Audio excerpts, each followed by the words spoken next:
축구협회 404억? 대체 이 돈 어디에 쓰인 거야? 이 숫자가 들어있는 일반 예산은 1048억, 총 예산은 1387억입니다. 공식 발표에서 이름과 금액이 나온 네 항목은 모두 644억입니다. 나머지 약 404억의 구체적 수임은 그 예산서만으로 확인되지 않죠.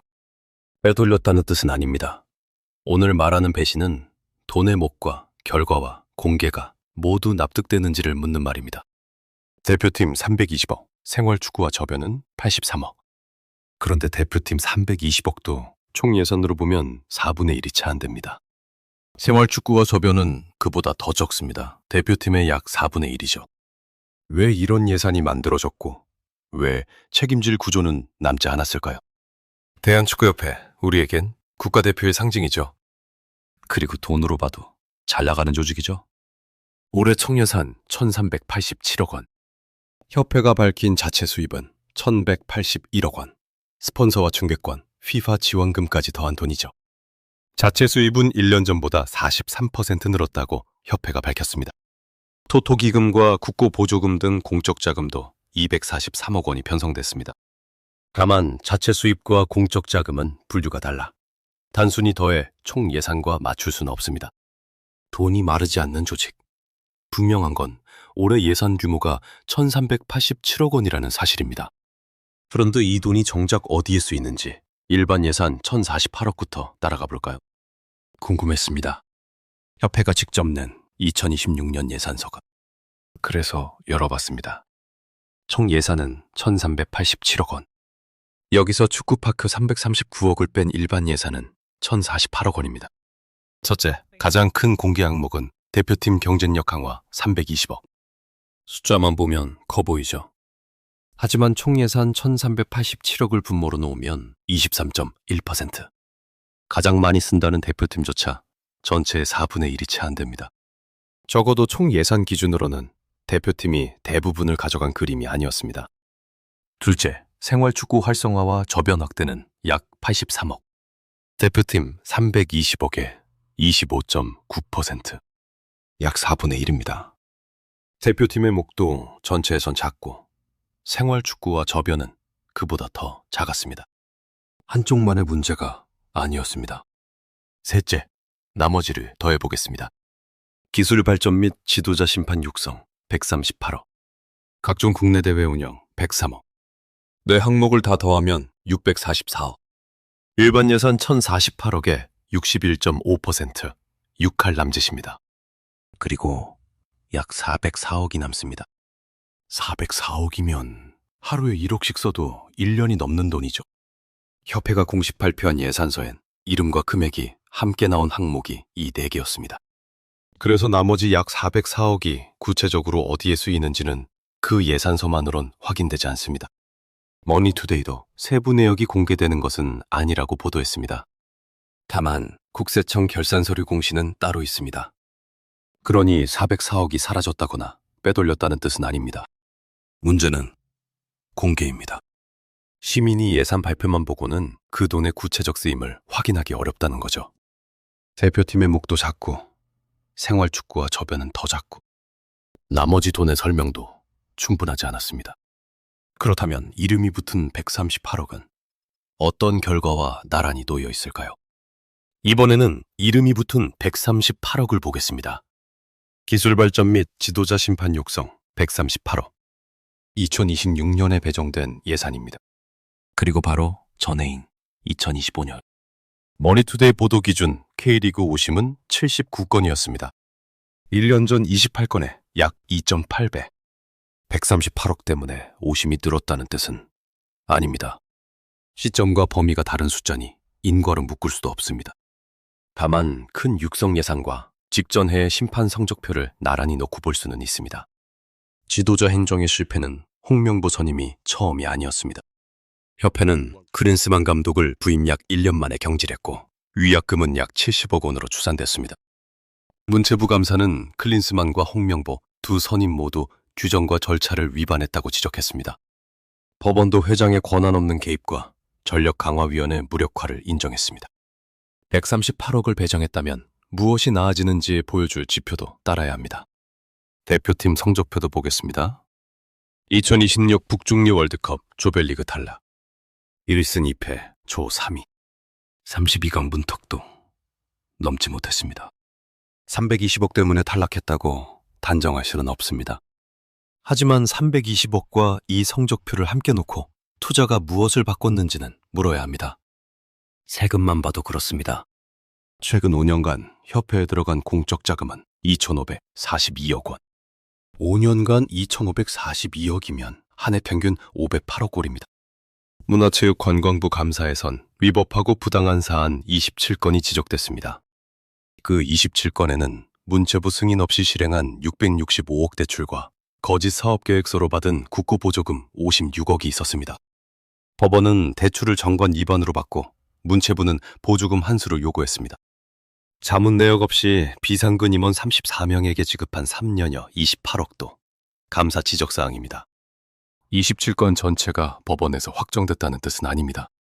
돈, 결과, 감사와 판결. 이 숫자들이 함께 놓였는데도 왜 12년 동안 아무도 못 바꿨을까요? 이유는 회장을 뽑는 방식이었습니다. 축구협 회장은 국민이 직접 뽑지 않습니다. 100명에서 300명 남짓의 선거인단이 대신 뽑죠. 이른바 체육관 선거입니다.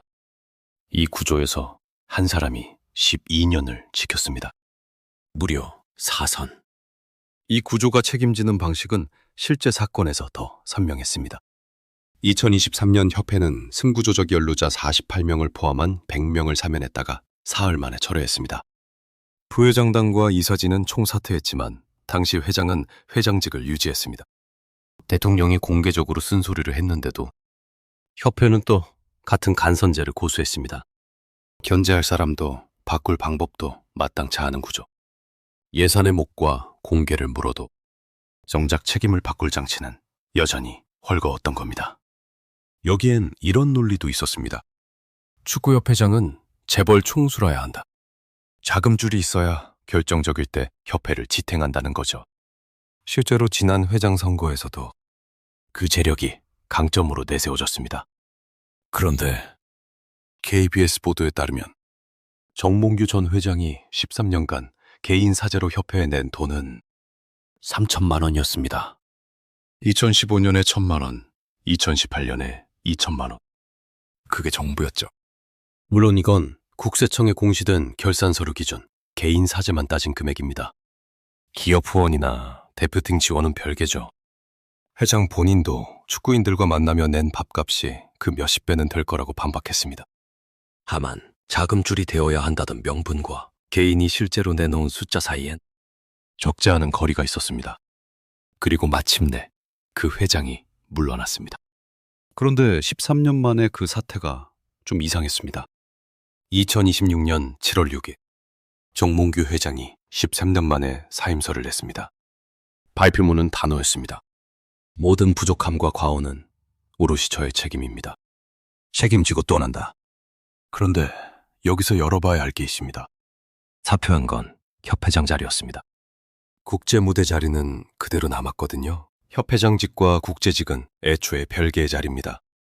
FIFA의 한 자문위원회 부위원장, 임기 2029년까지. 아시아 축구연맹 집행위원 자리도 유지됩니다. 회장직은 내려놨지만 국제직함은 스스로 그만두지 않는 한 임기까지 간다는 뜻이죠. 모든 책임이라는 말과 실제로 내려놓은 것의 무게가 조금은 다르게 읽히는 대목이죠. 여기에 하나 더. KBS가 지난 8일 단독 보도한 지난해 회장 선거 매표 의혹 녹취가 있다고 합니다. 다만 이건 아직 의혹이고 당사자도 협회도 부인하고 있습니다. 진실은 곧 밝혀질 자리가 있습니다. 바로 7월 22일입니다. 7월 22일 국회에서 청문회가 예정돼 있습니다. 증인으로는 정몽규 전 회장과 홍명보 전 감독이 채택됐고 참고인 명단엔 박지성과 손흥민도 이름을 올렸습니다. 그래서 이번 청문회에서 세 가지만 지켜보면 됩니다. 하나, 일반 예산에서 네 항목밖에 남는 약 404억의 구체적 사용처가 공개됐는지. 둘, 대표팀 320억, 생활축구와 저변 83억, 기술 지도자 심판 138억에 어떤 성과지표가 붙는지. 셋, 감독 선임 절차와 거버넌스 문제 누가 어떤 자리로 책임지는지. 국제직함은 협회장직과 애초에 별개입니다. 그래서 그 자리를 유지할지는 법적 의무가 아니라 책임의 태도로 지켜볼 대목입니다.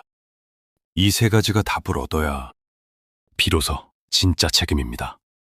그리고 마침 변화의 씨앗도 생겼습니다. 정몽규 회장이 물러난 그날, K축구혁신위원회가 출범했거든요. 박지성과 유승민이 공동위원장을 맡았고, 내건 과제는 셋, 거버넌스 개혁, 유소년 육성, 그리고 기술이었습니다. 다만 이 혁신위도 구속력 없는 한시 기구입니다. 독립성과 권한, 그리고 시안이 지켜질 때예요. 협회를 정말 축구에만 도움이 되는 곳으로 바꿀 수 있겠죠. 저는 그러길 바랍니다. 오늘 이야기를 한 문장으로 정리하겠습니다. 오늘 확인한 건 320억과 83억 사이의 간극만이 아닙니다. 대표팀 320억도 총 예산으로 보면 4분의 1이 채 안 됐습니다. 생활축구와 저변 83억은 그 대표팀의 약 4분의 1이었죠. 기술 지도자 심판에는 138억이 배정됐습니다. 하지만 직전 해 오심 79건과 감독 선임 절차 하자가 그 옆에 놓였습니다. 네 항목을 더한 644억 박, 약 404억의 구체적 쓰임은 예산서만으로 확인되지 않았습니다. 이름 없이 남은 404억은 공개된 네 항목 644억의 6할이 넘는 규모입니다. 사라진 돈이라는 뜻은 아닙니다. 축구에 돈이 쓰이지 않았다고도 단정하지 않겠습니다. 다만 축구에 제대로 썼다고 납득시킬 설명은 부족했습니다. 대표팀, 저변, 기술과 심판, 공개와 책임. 문제는 일부가 아니라 전체였습니다. 이것이 오늘 확인한 축구협회 예산의 배신입니다. 22일 그 자리를 함께 지켜보시죠. 오늘 어디까지 확인되는지 알아냈습니다. 다음에도 궁금한 걸 같이 열어보고 싶으시다면 구독으로 함께 해주세요.